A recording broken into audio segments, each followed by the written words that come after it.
আল্লাহর এক বান্দা ছিল নামাজে সেজদায়। তখন আল্লাহ রাব্বুল আলামিন তাকে ডাক দিয়ে বলে, বান্দা তুই যতই নামাজ পড়, যতই সেজদা কর, তোর জায়গা জাহান্নাম। এই কথা শুনে বান্দাটি বলল, আলহামদুলিল্লাহ। আল্লাহ তখন বলে, এই বান্দা, জাহান্নামের কথা শুনে কেউ আলহামদুলিল্লাহ কয়? বান্দা তখন বলে, আল্লাহ, জাহান্নামের মালিকও তুমি, জান্নাতের মালিকও তুমি। তুমি আল্লাহ খুশি হয়ে যদি আমাকে জাহান্নামও দাও, তাও আমার আপত্তি করার কোনো অধিকার নেই। আল্লাহ তখন বলেন, বান্দা, জাহান্নামে গেলে তুই পুড়ে যাবি, তোর খুব কষ্ট হবে। বান্দা তখন বলতেছে, আল্লাহ, কষ্ট শুধু আমার হবে না, তোমারও হবে।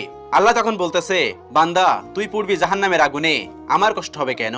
বান্দা তখন বলে, আল্লাহ, কোনো মায়ের কোল থেকে যদি কোনো বাচ্চা পানিতে পড়ে যায়, তাহলে কোনো মাই দূরে দাঁড়িয়ে থাকতে পারে না, দৌড়ে গিয়ে বাচ্চাকে কোলে নেয়। আমার বিশ্বাস ওই মায়ের চেয়ে কোটি কোটি গুণ দয়া তোমার বেশি। আমাকে জাহান্নাম দিলে তুমিও আল্লাহ শান্তি পাবে না। আল্লাহ তখন বলে, বান্দা, এই দলিল তুই কই পাইলি? বান্দা তখন বলে, আল্লাহ, আমাদের জাতির পিতা ইব্রাহিম আলাইহিস সালাম তোমার প্রেম মুখে নিয়ে যখন নমরুদের আগুনে পড়ে গেল, তার আগেই তুমি বলে